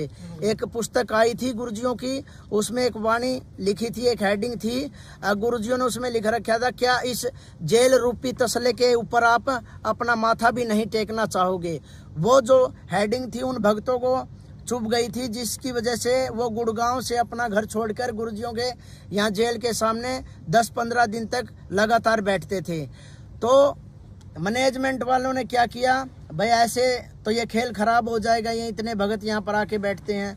तो इन्होंने भक्तों को हमारे को बोला लठ मारने के लिए, लेकिन मैंने मेरे एक भगत भाई को बोला, मैंने उससे पूछा, मैं भगत जी फला फला भगत है, उनके लठ मारने के लिए बोल रहे हैं, भाई उनको उठाओ। तो वो भगत जी मेरे को बोले, भले दीपू तू ये बता, तू कोई भाड़े का गुंडा है क्या, या कोई टपोरी है तू परमात्मा का भगत है। अगर वो गुरुजियों के लिए वहाँ जेल के आगे बैठे हैं तो इसमें तेरा क्या जाता है। वो पाप और पुण्य उनका है, जो बनेगी उनके साथ बनेगी, गुरुजी उनको बेनिफिट दे या कुछ उनसे नाराज हो वो तो उनका मैटर है, लेकिन तुम्हें डंडे मारने का आदेश किसी ने दिया। मैं गुरुजियों का आदेश बता रहे हैं। उस भगत ने बताया, गुरुजियों ने अगर किसी को डंडे मरवाने हैं क्या तो तुम्हारी जरूरत पड़ेगी क्या गुरुजियों को। मैं कहा ये बात भी ठीक है, भले अपनी आरामदारी थे गुंडिया की फीस तो हटा ले और गुरुजियों की आरामदारी तो तू अपना भक्ति कर ले। भले अगर तेरा नाम खंड हो गया तो उस भगत पर नू पूछ ले जो आदेश दे, क्या तू मेरा नाम जोड़ देगा। उसी दिन से मैंने तो कान पकड़ लिए थे, मैं इनके इशारे पे कोई भी गुंडागर्दी नहीं करूँगा। उसके बाद में इनको ये पता लग गया भाई इसको सच्चाई का पता लगने वाला है, तो इन्होंने मेरे को हर बात पे मजबूर किया है। हर भक्तों ने मान ले, किसी ने मेरी उंगली भी उसी ने काटी है और मेरी मदद भी उसी ने की है। हर प्रकार से इन्होंने मेरे साथ टॉर्चर किए हैं। ऐसा कोई टॉर्चर नहीं है जो मेरे साथ नहीं हुआ है, लेकिन मैं भी परमात्मा का ज्ञान आधार से जुड़ा था। मैं भी यही सोचता था, माँ गुरुजी बताते हैं जो होता है अच्छे के लिए होता है, मैं कहा होने दो जो होता है। आज स्थिति यह आ गई है, परमात्मा की दया से सात संगति से मेरे को जुड़ना पड़ गया है, जिसमें से जो पवन भगत जी जो सात संगति को हैंडल करते हैं, इसमें ये क्या है, भगतजियों को गुरुजियों की ऑडियो ने गुरुद्रोही डिक्लेयर किया है, लेकिन गुरुजियों ने हमें ज्ञान भी दिया है। ज्ञान आधार से देखें तो पवन भगतजियों पे कोई बात सटीक नहीं बैठती है। इन्होंने ये सब का सब मैटर दबाव में गुरुजियों से करवा रखा है। बार बार अगर किसी भगत की झूठी शिकायतें लगाओगे तो गुरुजी यही कर लेते हैं, ले ठीक है वो मेरा भगत है, अपने आप हटेगा तो नहीं। ये परीक्षा इनकी भी है और भक्तों की भी है। अब ये तो हटे नहीं है, मैनेजमेंट वालों ने इनका देख लिया, भाई दिन भर पड़ रहा सत्सेवकों का भारी होता जा रहा है, तो अब उन्होंने हर तरह से प्रयास कर रखे हैं, भाई सात संगतियों को कैसे रुकवा जाए, इन भक्तों को कैसे मारा जाए, कूटा जाए, कुछ भी किया जाए। ये गुंडे लोग मैनेजमेंट वाले अपना हर प्रयास कर रहे हैं सात संगति को रोकने का। मेरे को भी मारने का इन्होंने प्रयास कर रखा है, लेकिन परमात्मा की दया से मैं जब दो रास्तों के बीच में अटक गया था तो मैंने गुरुजियों से प्रार्थना की थी, माँ गुरुजी मेरे को कोई एक रास्ता दिखा दो भाई, जिससे मैं भी अपनी भक्ति अपनी सुचारू रखूं। मैनेजमेंट वालों ने मेरे पीले पर्चे निकाल दिए। हरियाणा में जैसे जाट खाप ये पंचायतें होती हैं, जैसे किसी का गांव से हुक्का पानी बंद कर देते हैं, इन मैनेजमेंट वालों ने इसी तरीके से मेरा भी संगत में हुक्का पानी बंद कर दिया। दीपू को कोई भी अपने घर में नहीं आने देगा, ना दीपू से किसी प्रकार का कोई भी संपर्क नहीं रखेगा। अगर कोई उससे संपर्क रखेगा तो उसका नाम खंड हो जाएगा। देखो भक्तों, मैंने इसे क्या गुनाह कर दिया भाई, क्यों नाम खंड हो जाएगा। अगर मेरी 26 जनवरी को 9 एंट्री हुई थी, एक मेरे रिश्तेदार है जो अमरजीत है, जो बडाला से है, वो गुरुजियों का शिष्य है, उस भगत ने मेरे साथ फोटो खिंचवा लिया था। उस भगत का फोटो के ऊपर भी इन्होंने नाम शुद्ध करवाया, बोले आपका नाम खंड हो गया, आपने दीपू का सहयोग किया है, भाई फोटो खिंचवा लिया। भक्तों ये क्या ड्रामा है, फोटो खिंचवाने से थोड़ी कोई नाम खंड हो जाता है, हैं? अब देखो इनकी ये क्या राजनीति है, कभी वोट के नाम पे ये खुद ही लोग तो बता रहे थे हमारे गुरुजी वोट बैंक की राजनीति से बहुत दूर हैं, ऐसे ऐसे राजाओं ने भक्ति के लिए राह छोड़ दिए हैं, फिर ये क्यों बीजेपी के कभी कांग्रेस के क्यों वोट डलवाते हैं। इन्होंने खुद मेरे को बोला दीपू नहीं, वोट के चक्करों में नहीं रहना है। अब ये वोट भी डलवा रहे हैं, कभी दाने मांग रहे हैं, कभी कुछ मांग रहे हैं, सब कुछ ये कर रहे हैं। इनका पता नहीं अब क्या होगा क्या नहीं। लेकिन भक्तों मैं तो ये कह रहा हूँ, ज्ञान आधार से पवन भाई के वीडियो देखो और साथ संगति से जुड़ने की कोशिश करो। जैसा भी हो भाई, जैसा आपको सत्य लगे, सत्य की पहचान करो। साथ संगति से जुड़ो भक्तों, साथ संगति से जुड़ोगे तो हम सतलोक के लिए, परमात्मा के लिए घूम रहे हैं, या इन मैनेजमेंट वालों से बेनिफिट। मैनेजमेंट से जो भी भगत जुड़ा है, अपनी अपनी स्थिति अपने अंदर जाके देख लो, तुम्हारे घरों में कितने बेनिफिट है, कितने नुकसान है। कुछ भी नहीं है।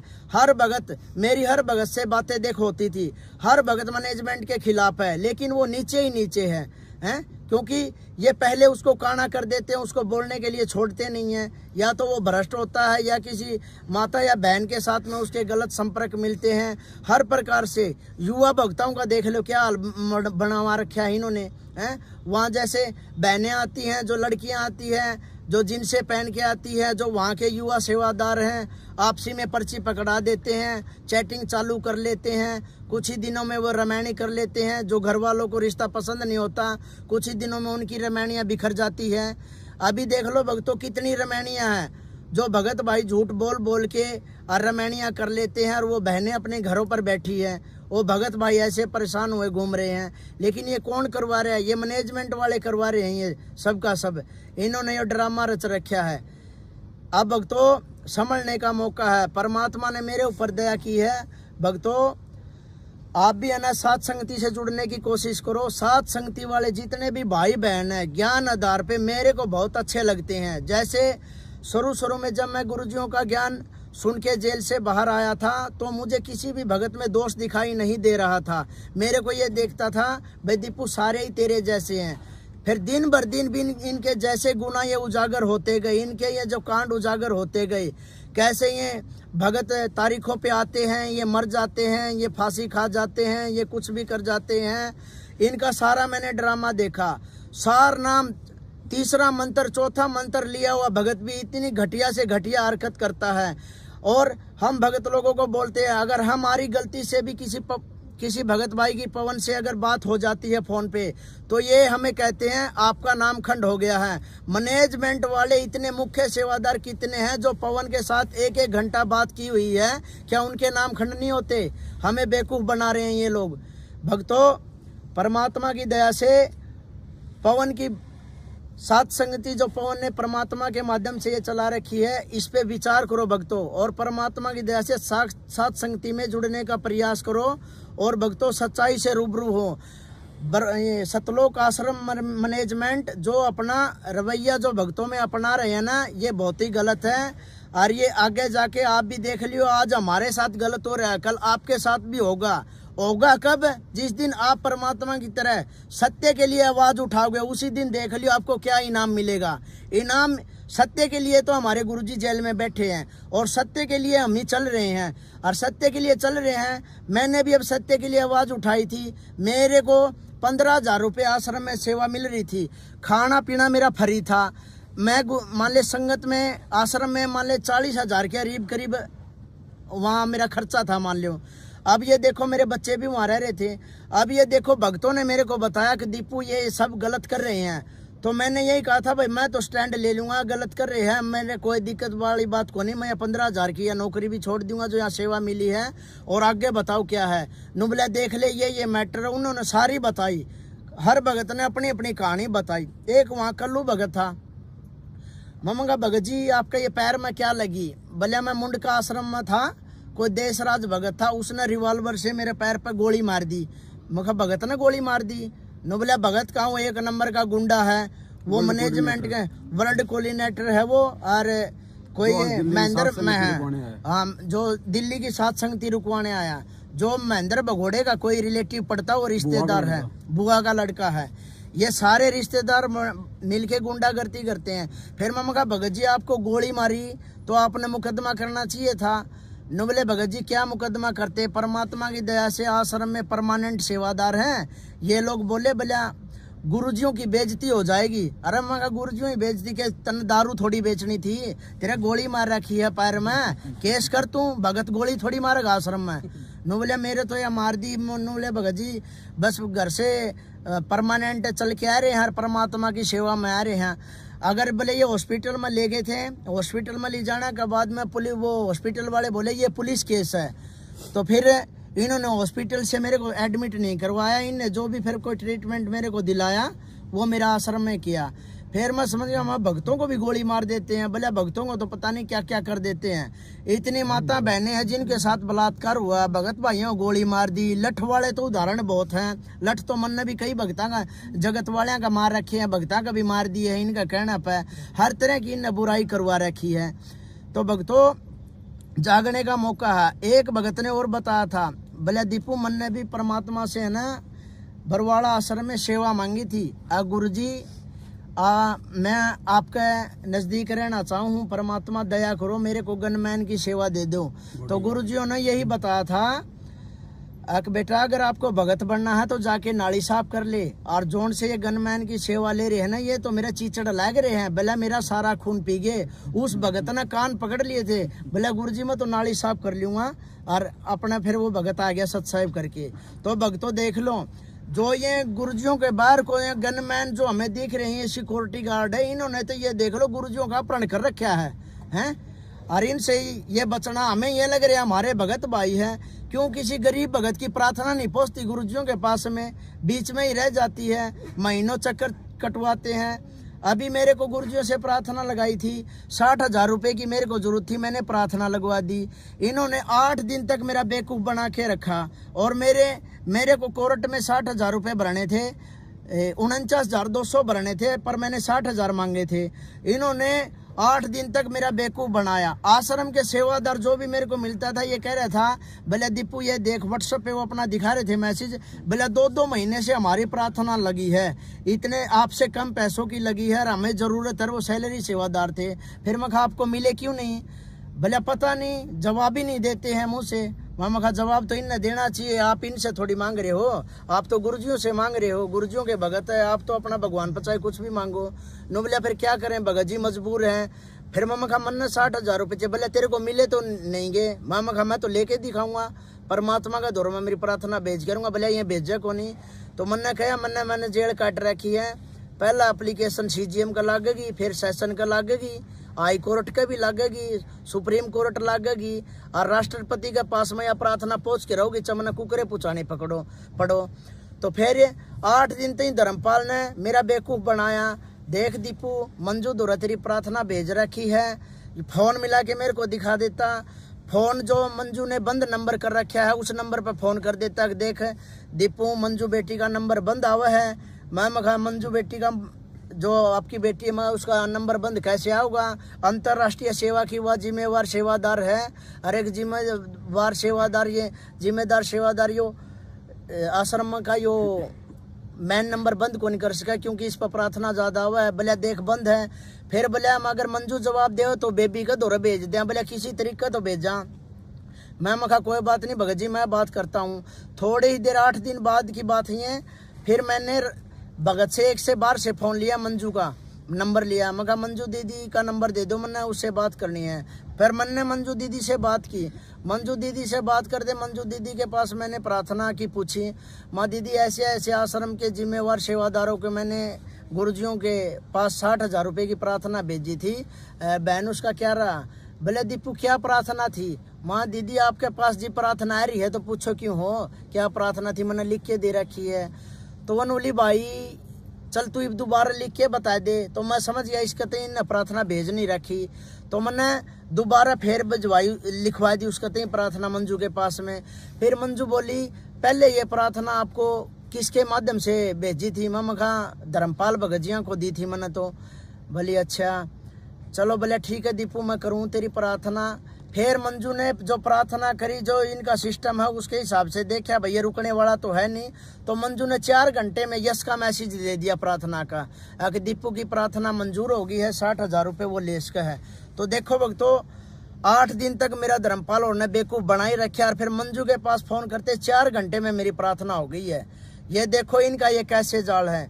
जितने भी वहाँ सैलरी सेवादार है, अगर उनकी प्रार्थना गुरुजियों से कुछ पैसे या लेने की है या उनका कुछ दिक्कत हो जाती है, उस प्रार्थना के लिए 2-2 महीने के लिए चक्कर मरवा देते हैं।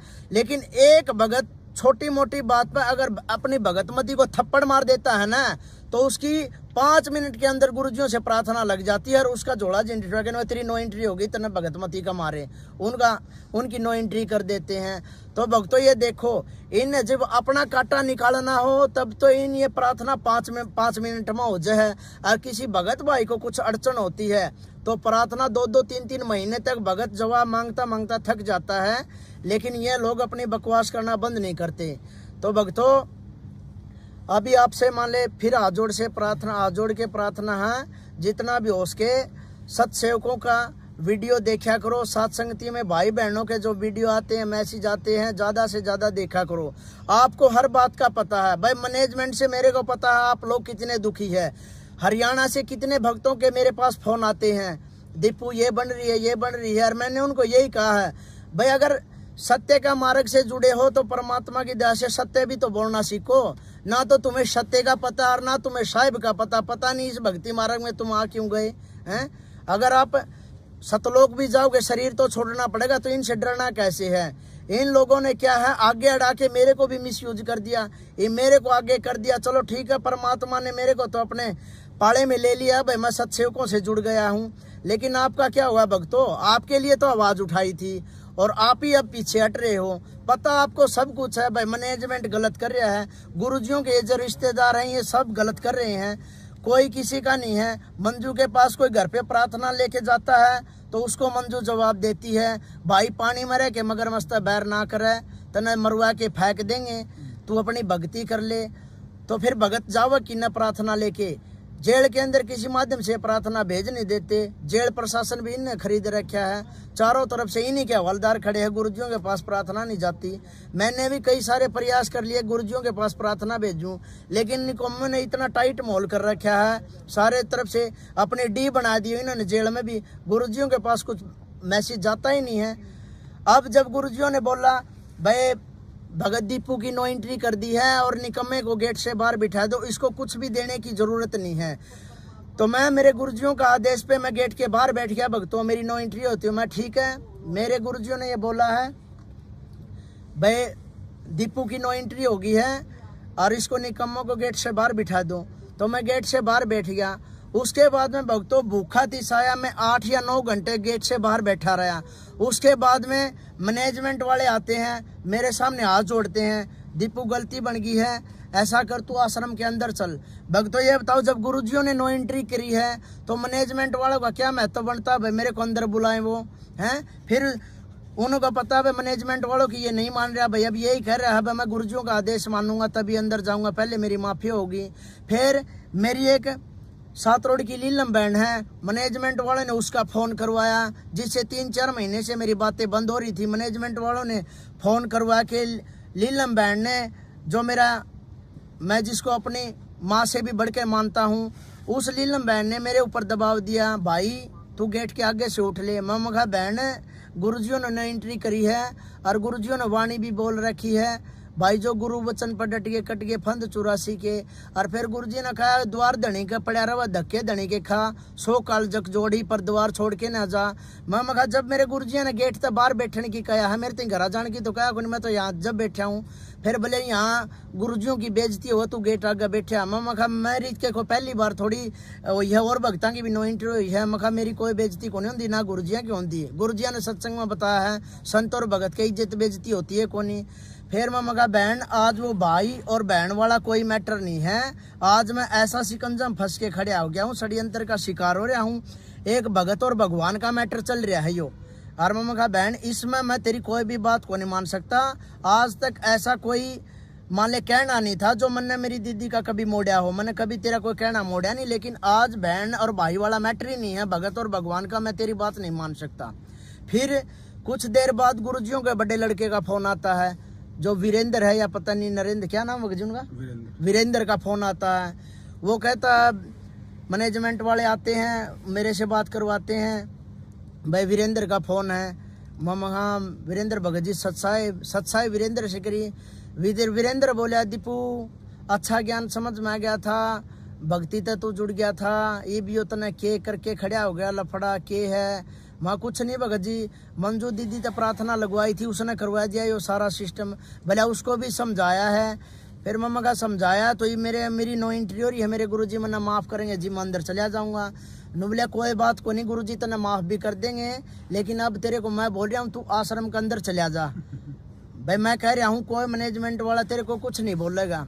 मैं मगा भगत जी आप मेरे गुरु थोड़ी हो, आप तो मेरे नॉर्मल से भगत भाई हो, मैं आपका आदेश कुकर मानूं, मन्ना आदेश गुरु जी का चाहिए। अरे बोले मैं भी तो कुछ होगा, मगर मेरी नजर में तो कुछ भी को नहीं। हाँ मन्ने तो मेरे गुरु जी आदेश चाहिए। और जेल में क्या कह रहा था? बोले मरवा के छोड़ दिया। हाँ जेल में एक भगत था, वो जगत था बलवान जुलेड़े का, वह पूछा थे चकिया मारा, बोले यो के करवा दिया? बोले कि मैं नहीं, बुढ़ा दिमाग खराब हो रहा, हम और फंसवा के घेर दिया। कौन बोला? हाँ ये जो गुरुजियों का बड़ा लड़का है। अब ये जो जितनी भी बात वहाँ बोलते थे वो जगत वाले, हम कह दी भाई बात तो करते ही थे जब तक तो मैं शरण में ही नहीं आया था गुरुजियों का। हैं इसी घटिया घटिया सतर की ये बातें करते थे। ये जितने भगत थे जे गुरुजियों का केस में फंस तो गए थे, कुछ भक्तों ने छोड़ के जिनके जुगाड़ नहीं थे, जो गुरुजियों के रिश्तेदार थे, सारे ने अपने पैसों का बलबूते पे, जो अन्य कैदी थे जेल के गैंगस्टर थे, उनके पास अपनी जजों से सेटिंग करने के लिए, नाम कटवाने के लिए पैसों में सेटिंग करते घूम रहे थे। लेकिन परमात्मा ने ऐसा होने नहीं दिया, एक भी नहीं निकलने दिया इनमें से। नहीं, इनने पूरी सेटिंग करने के लिए पूरे हाथ पैर मारे थे, चाहे कितने लाख रुपए में बात हो, हमने इस मैटर तक छुटना चाहिए, लेकिन परमात्मा ने एक भी नहीं निकलन दिया। सब बचन एक नंबर के बकवासी भगत थे, ये डोंगी थे। गुरुजी कहते हैं ना भाई भगते में यहाँ स्वांग करने वाले आपको बहुत मिलेंगे, ऐसी बात नहीं थी। सारे तो निकम्मे नहीं थे, कुछ भगत उनमें ठीक भी थे और कुछ बिल्कुल ही गए गुजरे थे, जिनको कुछ मतलब ही नहीं था भक्ति से। कोई कुछ कह रहा था, किसी का थोड़े बहुत लठ लाग रहे थे, वो उड़ा कवा था भाई आगे भले बरवाला आश्रम में खीरे नहीं खावांगे, चल 84 में सूर बन के गू खाना पड़ जियो, बोले खीर नहीं खावांगे महाराज जिया की। ऐसी ऐसी टोपी करे थे, ये क्या के भगत हैं बॉस। कभी इनकी देखता उड़ा है, कभी दाल पर रोड़ा कर लेते थे, कभी किसी चीज पर झगड़ा कर लेते थे, कभी किसी चीज पर झगड़ा कर लेते। लेकिन मेरे एक भगत भाई वो विकास सिंहपुरिया, उसने बताया बोले दीपू जो ये भीड़ देख रहा है ना, ये एक जो भगवान का भगत हुआ है, ये वो भगत को नहीं। मगर फिर कौन हुआ भगत? बोले भगत वैसे मैं भी नहीं हूँ, बोले एक भगवान का जो भगत होता है ना, और जिस अंडरवियर को जिस कच्छे को पहन के नहाता है ना, भले ये उस भगत के उस लेवल के भी नहीं है, भले ये सब बकवासी हैं। मैं मगा ठीक है। आहिस्ता आहिस्ता मन ने भी उन्हें परीक्षण करना शुरू किया। उनमें से आधे से ज्यादा तो बगैर मतलब की भीड़ हो रही थी, जिन्होंने कोई मतलब नहीं था गुरुजियों से, जो एक दूसरे पर कमेंट बाजी गाली गलौच जिनका बहुत बोल रहे थे हम सारनामी हैं, बहुत घटिया सतर था। और अब भी मैंने तो देखा है सारनामी, इन्हें सारनाम बांट दिया है जितने युवा भगत आश्रम में, और ये और जो बड़े जो बुजुर्ग भगत हैं इनका सभी का घटिया आचरण है। गंदे गंदे कमेंट करते हैं, गंदे गंदे युवा भक्तों को चुटकुले सुनाते हैं, बहुत सारा मान ले घटियापन है। एक नंबर के झूठ बोलते हैं, फोनों पे झूठ बोल देते हैं, इनको रिकॉर्डिंग सुनाते हैं तो ये बकवास करते हैं नहीं तू झूठ बोल रहा है, और रिकॉर्डिंग में साफ है। अगर देखो माफिया मांग रहे हो और आप ही मना कर रहे हो, हर प्रकार से इनका घटिया लेवल है। ये एक आने की भी भगत नहीं है, ये बकवास बहुत ज्यादा कर रहे हैं। गुरु जी मांग रहे थे एक बार धर्मपाल बलवान और कंडे। हाँ ये सारे माफी मांग रहे थे। ये बलवान था, ये मास्टर जी जो बालक गांव का है, इन्होंने मेरे से पहले तो गलती करी, और गलती के ऊपर मैंने जब इनको स्टैंड लिया धमकाया तो फिर उन्होंने फ़ोन पे मेरे से माफ़ी मांगी, जो मेरे पे बकायदा अब भी रिकॉर्डिंग पड़ी है। जो मैनेजमेंट का मुख्य सदस्य भी माना जाता है, वो भी कोई ना कोई पद है उसका वहाँ पर। और फिर उन्होंने मेरी मीटिंग के अंदर मेरे को बुलाया, तो मीटिंग के अंदर उन्होंने सभी ने अपनी अपनी गलती पूछी, मैंने सभी की गलती बताई, तेरी ये गलती है, तेरी ये गलती है। जब उस मास्टर जियों का नंबर आया तो वो धर्मपाल बोले बोले मास्टर की क्या गलती है? मास्टर जियों ने जो गलती की थी ना, इन्होंने माफ़ी मांग ली है। तो मास्टर जी मीटिंग के अंदर साफ तौर पे मना कर गया, मैंने इससे कोई माफ़ी नहीं मांगी है, ये झूठ बोल रहा है। मामा का झूठ कहाँ बोल रहा हूँ भगत जी? मामा का झूठ तो आप बोल रहे हो। एक तो उम्र के हिसाब से आपका याद नहीं रहता हो, अकबर मन्ना कोई बात कही है फ़ोन पर दीपू तो मेरा याद को नहीं। एक आप जानबूझ के बोली बूझ मेरे को बना रहे हो। तो भगत जी ने बोला नहीं आप पे क्या प्रूफ है? तो मीटिंग के अंदर मैंने वो बाकायदा रिकॉर्डिंग सुना दी, जिस रिकॉर्डिंग में बलवान मास्टर ने मेरे से माफ़ी मांगी है। उसके बाद में कुछ भक्तों के मेरे पास फ़ोन भी आए, दीपू ऐसा क्या मैटर कर दिया जो बड़े बड़े भगत तेरे से माफ़ी मांग रहे हैं, वहाँ गलती कर रहे हैं बड़े बड़े, ये उम्र में बड़े ही न बेरा तो गदी का भी कोनी क्या का नहीं बेरा ही न तो हैं सारे एक नंबर के झूठे हैं या चोर हैं फालतू में पेट्रोल फूका गाड़ियां का ही न कुछ मतलब कोनी और फिर झूठ बोल रहे हैं। फिर ये नुको अब भी हमें मीटिंग के अंदर बैठे हैं भले अब भी हमें तेरे पे विश्वास नहीं है। मीटिंग के अंदर बैठे थे माँ क्या विश्वास नहीं है भले ये तेरा फोन दे भले अब भी तूने फोन रिकॉर्डिंग पे लगा रखा होगा। फिर मम्मा का भगत भाई बैठे हैं कोई आप यार दारू थोड़ी बेचा है परमात्मा की चर्चा करा हूं दे रिकॉर्डिंग तेरे दिक्कत के डर किस बात का है भले नहीं तेरे ऊपर विश्वास नहीं है। फिर मगा विश्वास तो तू भगवान पे करे मेरे पे क्यों करा है भले नहीं ये फोन दे मगा फोन मेरा है मेरी इजाजत के बगैर फोन का हाथ ना लगाइए। तो भक्तों उन्होंने फोन का हाथ नहीं लगाया। उसके बाद में भक्तों इन जो भी मेरे साथ अत्याचार इन्होंने करने थे वो सभी इन्हें कर लिए हैं। नो एंट्री मेरी कर दी है। नो एंट्री के बाद इन मैं बाहर भी काट दिया हूँ। अब उसके बाद में इन्होंने मेरा ठगी का पर्चा निकाल दिया है। मैं मेरे सातरोड़ गांव में गया था। एक मेरा संदीप है भगत भाई जिनसे अक्सर मेरा आना जाना रहता था। कभी कभार मेरी भगतमती अपने घर पे चली जाती थी तो हो सकता था मैं भंडारा भी उनके घर करूं। तो मेरा इतना प्रेम था उनके साथ में मैं उनसे वैसे ही मिलने गया। तो वैसे मिलने का किसी भगत के घर पे जाऊंगा तो वो चर्चा भी करेगा कुछ क्वेश्चन भी करेगा मेरे को उनका जवाब भी देना पड़ेगा। उसके घर से आते ही इन्होंने मेरे पास राजेश शिवानी का फोन करवाया। दीपू तू क्यों भगतों के घर पे जाता है। मैं कहा भाई भगत भाइयों का तो घर में जाऊंगा जिन तक मेरी सच्चाई बहुत दिक्कत की है। तो राजेश शिवानी ने बोलिया भाई तू भगता का घर ना जाया कर। मैं कहा भाई भगता घर जाऊंगा। फिर बोले ये तेरे पीले पर्चे काटेंगे। मैं कहा मेरे चाहिए पीले पर्चे काटो चाहे काले काटो मना कोई मतलब को नहीं है। और मैं कहा भगता का मैं क्यों जाऊंगा किसी भगत गला मेरी सच्चाई बच्ची है तो मैं उसका जाऊँ हूँ नहीं मैं किसी भगत भाई का तो थूकने भी को नहीं जाऊँ। कोई इतनी मरोड़ करे तो कि दीपू तू यहाँ ना आइए मन ने मेरे गुरुजियाँ ही जरूरत है किसी भगत भाई की को नहीं। लेकिन 6 मिनट की राजेश शिवानी की रिकॉर्डिंग है मेरे पास। उसने जो बोला वो सारा रिकॉर्ड है। बोला देख लिए दीपू मैं तो तेरे को समझाऊँ आगे तेरे पीले पर्चे काटेंगे।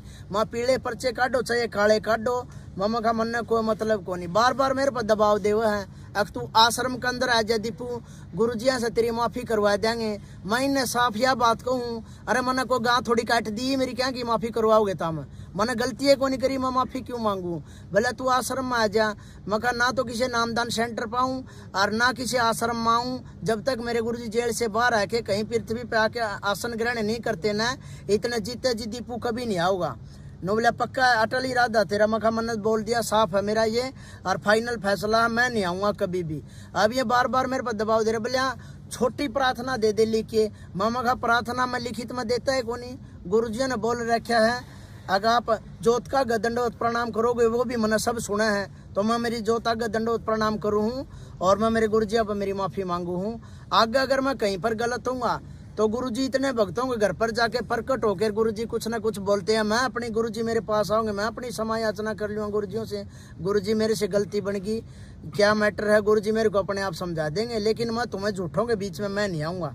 मेरे गुरुजियों ने मेरे को ज्ञान दे रखा है। मैं तो मेरे घर पे मेरे पाछू यज्ञ करूँगा मेरे गुरुजियों को भोग लगाऊंगा मेरे घर को ही मिनी सतलोक बनाने की पूरी कोशिश करूंगा गुरुजियों की मर्यादा में रहते हुए। लेकिन मैं तुम झूठे गुंडे बदमाश चोर बलात्कारी हर प्रकार की क्वालिटी तुम्हारे अंदर है मैं तुम्हारे बीच में नहीं आऊँगा। मैंने तो मेरे जैसे भगत भाई चाहिए हैं जो साफ सुथरे है पाक है। छोटी मोटियाँ कमियाँ सभी के अंदर है लेकिन तुम्हारे जैसी बड़ी बड़ी कमियाँ सत्सेवकों में नहीं है। तुम्हारे अंदर तो कितने देख लो जो मोटे मोटे पदों पर बैठे हैं बलात्कारी भी भगत है और भले इतना एक नंबर का ये तो भगत है चोर भी भगत है ठग भी भगत है आश्रम का सामान बेचने वाला भी भगत है। हर प्रकार के जो चोरी डकैती जो भी निकम्मे काम करते हैं वो सारे भगत है। लेकिन जो मर्यादा में कोई रहता है वो भगत नहीं है। भक्तों परमात्मा की दया से बार बार आपको यही बता रहे हैं सत सेवकों से जुड़ने की कोशिश करो। ये भाई भगत भाई और बहनें इनका बहुत अच्छा आचरण है और परमात्मा को भोग लगाते हैं। आगे आने वाले समय में परमात्मा का इसी तरह से हर घर में परमात्मा की सत्संगति होगी और परमात्मा का इसी तरीके से भोग लगेगा। 6 या 7 साल के अंदर हरियाणा सतलोक आश्रम मैनेजमेंट का यह बुरा हाल है जो मेरे को देखने को मिला है। लठबाज गाली गलोच बहनों के साथ में बलात्कार, चोरी जारी, सब रिश्वतखोरी इनके अंदर सब वो है।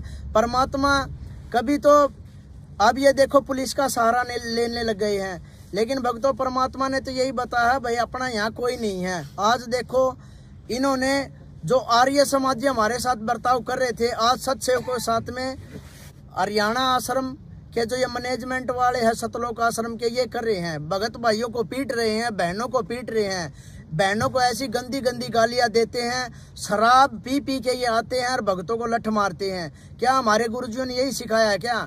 भक्तों आप तो मेरे से बहुत पहले जुड़े हैं, 7 साल हो गए मेरे को हमारे गुरुजियों के सत्संग सुनते हुए। हमारे गुरुजियों ने कभी भी ऐसी शिक्षा नहीं दी है अब मेरा भगत कोई गाली गलौज करेगा या मेरा भगत कोई लठ मारेगा। आप तुम्ही ने तो बताया है कोई भी कांड होता है, कोई भी झगड़ा होता है, गुरुजी तुम्हें एक बात बोलते हैं, गेट पर ताला और हाथ में माला। तो ये आश्रम में बम कौन पड़वा हुआ है? ये सब फर्जी महेंद्र भगोड़ा के आदेश है। गुरुजी ऐसा कोई आदेश नहीं देते। मैंने तो आज तक गुरुजियों का आशीर्वाद भी नहीं लिया है।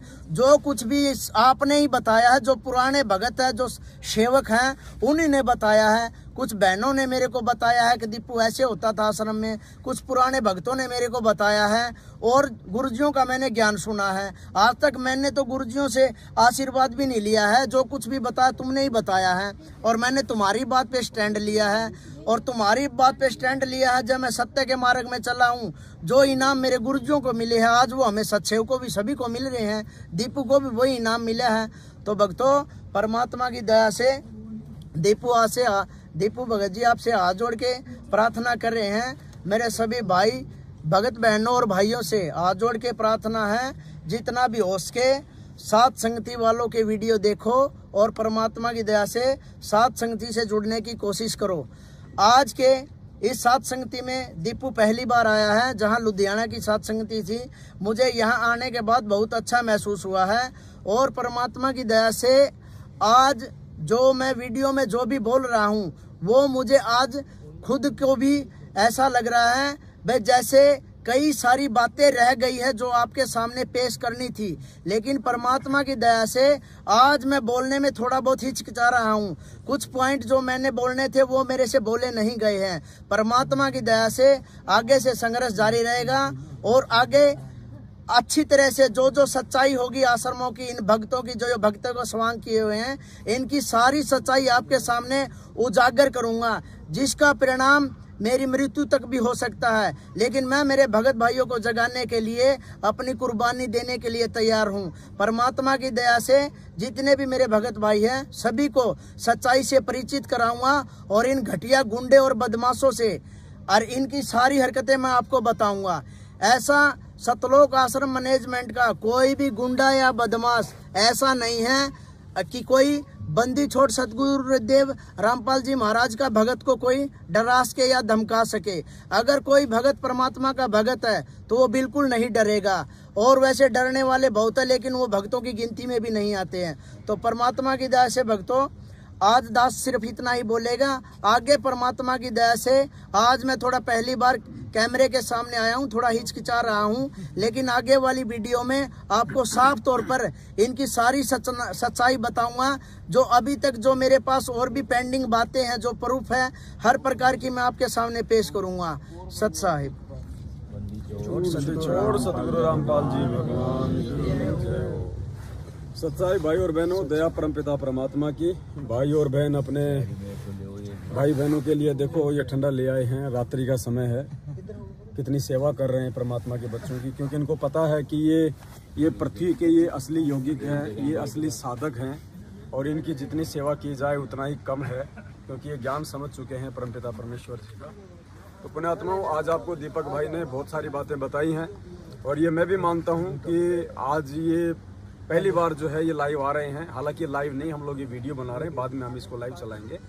तो पहली बार में थोड़ा सा मतलब आदमी के अंदर थोड़ी सी हिचकिचाहट होती है, लेकिन आप जी रोजाना 8:30 बजे लाइव जुड़े। दास का जो फेसबुक पेज है पवन दास इज लाइव, फेसबुक पे जाएंगे आप, अंग्रेजी में लिखेंगे पवन दास इज लाइव, दास का फेसबुक पेज आ जाएगा, आप उसको फॉलो करें।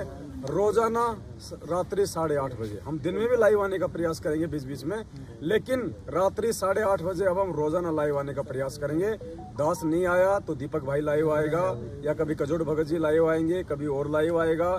रोजाना आपको 8:30 बजे हम कोशिश करेंगे कि 1 घंटा 2 घंटे का लाइव दिखाएं, आपको सच्चाई से रूबरू करवाएं। बहुत सारी बातें हैं जो ये आज आपको नहीं बता पाए हैं। ऐसे ऐसे किस्से हैं जो गुरुजी के साथ में जो घटनाएं घटित हुई हैं, उससे आपका विश्वास भी बढ़ेगा, उससे आपको हकीकत का भी मालूम पड़ेगा।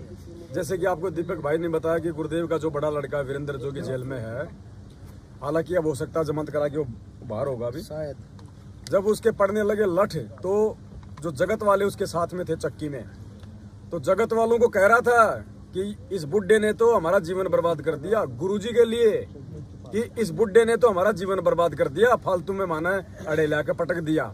और 2006 वो अखबार की कटिंग आज भी रखी है हमारे पास, तारीख पर जब करोता कांड हुआ था 2006 में, ये मनोज, ये वीरेंद्र, ये गुरुजी की पत्नी, ये उनके अखबारों में स्टेटमेंट आए थे कि हमारे को मुंह दिखाने के लायक नहीं छोड़ा इसने, ये बन गया मोटा। आज ये तुम्हारे लिए ब्रह्मा विष्णु महेश बन रहे हैं सिर्फ तुम्हारी अज्ञानता के चलते, तुम्हारी नालायकी के चलते। तुम लाल और लालड़ी की पहचान नहीं कर पा रहे, और ये लाल और लालड़ी की पहचान करवाने के लिए परमात्मा ने ज्ञान दिया है, 7 संगतियां दी हैं। इस भक्ति मार्ग में गुरु जी का सबसे बड़ा कोई दुश्मन है, सबसे बड़ा कोई रोड़ा है तो उनका परिवार है। ये बेटा बेटी, भाई बंधु, रिश्तेदार, जमाई और इनके चमचे, ये स्टेट कोऑर्डिनेटर, ये नामदान संचालक, सबसे बड़े बाधक, सबसे बड़े दुश्मन है ये परमात्मा के। और जो जो व्यक्ति इनकी संगति करेगा, इनका साथ देगा, वो भी परमात्मा को उतना ही बड़ा जो वो शत्रु की जो है वो गिनती में आएगा। तो आज ये 7 संगति लुधियाना की जो परमपिता परमेश्वर जी ने सफल करवाई है, और दिल्ली में आज क्या हो आप सभी भाई बहनों को अच्छे से पता है। इन गुंडों ने वहाँ की अपनी जो गुंडई हरकतें की हैं, देखना पुण्यात्माओं आने वाले समय में क्या होगा। जिन आत्माओं को आज ये जो रुला रहे हैं ना, ये पृथ्वी पे वो यौगिक हैं, वो असली साधक हैं, जो परमात्मा ने आज से पहले जिन जिन आत्माओं को अपनी शरण में लिया, मीरा, धन्ना, पता नहीं कौन कौन सी आत्माएं, ये सब 7 संगतियों से जुड़े हुए हैं। इन आत्माओं को यदि कोई रुलाएगा, पुण्यात्माओं क्या हसर होगा उसके साथ में, हम उसका मतलब वर्णन नहीं कर सकते। ये लोग अपने पतन की तरफ जा रहे हैं, और तुम भी मरोगे इनके पीछे बेवजह। नोट कर लो, अगर समय रहते तुम लोगों ने इनका साथ नहीं छोड़ा, इनकी कुसंगति नहीं छोड़ी, तुम्हारी भी वो दुर्गति होगी जो सुखदेव की हुई थी। तो भाई बहन बैठे हुए हैं, और कोई भाई बहन कुछ बोलना चाहे, कुछ बताना चाहे परमात्मा की दया से?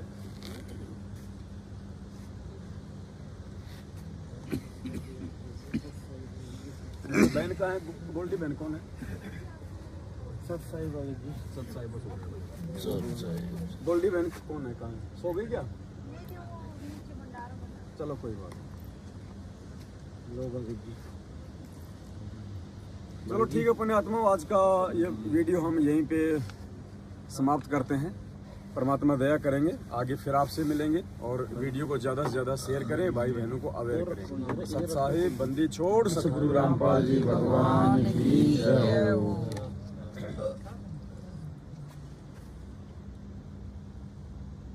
लाइव आएंगे, जो सारी बात तो अभी पेंडिंग रहेगी, वो तो